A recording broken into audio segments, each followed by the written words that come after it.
So Kristy Wallace is gone from the Fever. I am a little bit late to this, and I always hate this. Every day I decide I'm gonna take like a 2-hour nap. I end up late to something. I haven't been sleeping great, so I said, grand, I'll take a 2-hour nap. Immediately woke up and straight away making this video. And so Kristy Wallace did go and announce that she was sitting out. So I saw this tweet from Chloe Peterson. Kristy Wallace will forego the season. Fever announced today. Wallace is a part-time star in 2025. Fever will retain her rights, which means coming into 2026, the Fever have her rights. Like, if she wants to come back, just like Lou Lopez-Sénéchal, if she wants to go back, she's still on her rookie deal. So this is from Kristy Wallace herself. And by the way, like, if you guys don't know, like, Kristy Wallace hasn't been playing basketball this year, and she is Australian, so it's like, as far as I'm aware, she hasn't played at all. She just said, it's not been an easy decision for me, but one that I know, one I make knowing it is what is in my best interest this time. Wallace said, I would like to thank the Fever organization for working with me throughout this process, giving me both time and consideration, and for the support of my decision. I look forward to cheering the team from afar during the upcoming season. So hopefully all is okay, and like, it's nothing more than like, and I just don't want to, for 80k, it's not worth it anymore. Because a lot of people are like, oh yeah, like, these WNBA players, people don't realize, like, if you are an end-of-the-bench player, she's making 80k. Didn't want to help Caitlin. Adios. Like, she tried. She just wasn't very good. Like, that's the problem with Kristy Wallace, is that she tried. And she was just, there was no way you were going to be able to trade her, because she was a player that was brought in by, for let's be real, a complete incompetent GM. A complete incompetent GM in Lynn Dunn. But the good thing is that with Kristy Wallace, she has got, or say with Kristy Wallace gone, is that they're able to sign somebody now.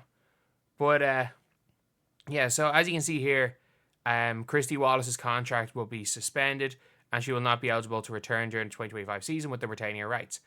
And obviously people are like, Kristy Wallace is gone. Maybe she just didn't want to play basketball. And like, that's a possibility. Maybe at this point in time, she just did not want to play basketball. And that can be something that that's just normal. Like, it's something that can be just normal with these players making a lot of money. Like, there are plenty of players that, WNBA level players, choose not to play in the WNBA. The fact that she chose not to play in the off season for more money in the WNBA, for me, is a little bit more concerning. And like, she had done, I don't know if what's like is much to say on it, but like, she had already unfollowed the Fever on Twitter. I was on Twitter, sorry, on Instagram at this stage. But yeah, it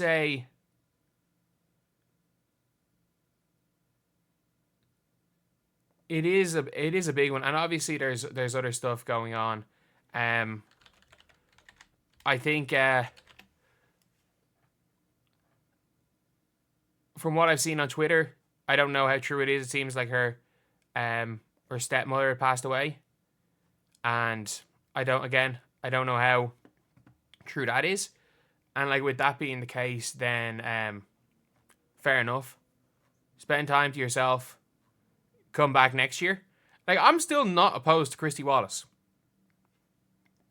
as a 12th player when the salary cap jumps. I'm opposed to Kristy Wallace because of what her contract has done to the roster flexibility. And like, with the way things are right now, they now have one spot. They now just basically free up a spot on the roster where they can either go with a vet or use one of their draft picks. It'll be really interesting to see which one of them they do. Like, I would say there's no real free agents that could really make them that much better that they need. So I just use a draft pick. I would use one of the draft picks on Kosu, and Anastasia Kosu, freak athlete. You're going to stash her. She's only 19. And then use one of the other draft picks on, I don't know, do they need a bucket off the bench like a HVL or a Lucy Olsen might do a job? Or do they go with, I say they don't go with a big, There's not that many good bigs at that stage in the draft. But like at that stage in the draft, you just never know. Like someone like a Rory Harmon, if they want like a true point guard off the bench long term, and Colson's just a 1 year player. There's a lot of good. There's a lot of good like players that you can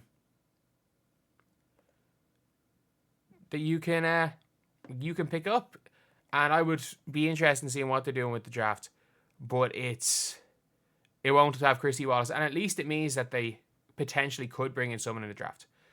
Like, I'm shocked that this has happened, but if you're Kristy Wallace, you would rather, if you're not feeling it for the season, like the Fever own your rights. If you, like the next time Kristy Wallace wants to play in the WNBA, she can walk right back onto the Fever roster. Pretty much. So, like if Kristy Wallace really wants to come back, I'd say it would be better for her if she's not feeling it this season to sit out the year, see what happens, rather than go and play, not be good, and guarantee that her WNBA career is over after the end of the season. Because she was pretty okay in 2023. Like, she was genuinely fine in 2023.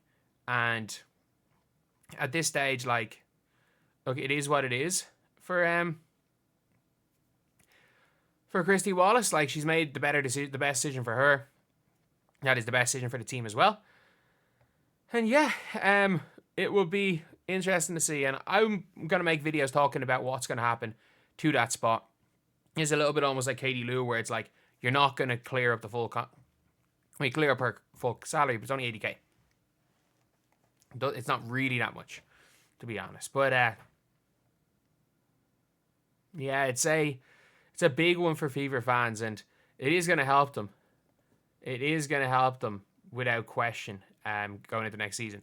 Because not only like was Kristy Wallace isn't the need either. Like a wing, a 3-and-D wing who can't really create anything off the dribble. You've got two of them on the bench who are both better than Kristy Wallace. So for me anyway, I'm like, absolutely not a bad decision for both her or the Fever, especially if nobody was looking to trade for her. It at least guarantees her one more year of playing in the WNBA technically. So, yeah. Let me know what you guys think in the comment section below. Are you guys sad that Kristy Wallace is leaving? Are you guys happy Kristy Wallace is leaving, like I think most of you guys are going to be? Or do you guys think that Kristy Wallace is it could have been a big part of the Fever? Nah, no one's thinking that. But anyway, yeah. Let me know who you guys want the Fever to sign as well in the comment section below. And thank you guys for watching. Please like, comment, and subscribe.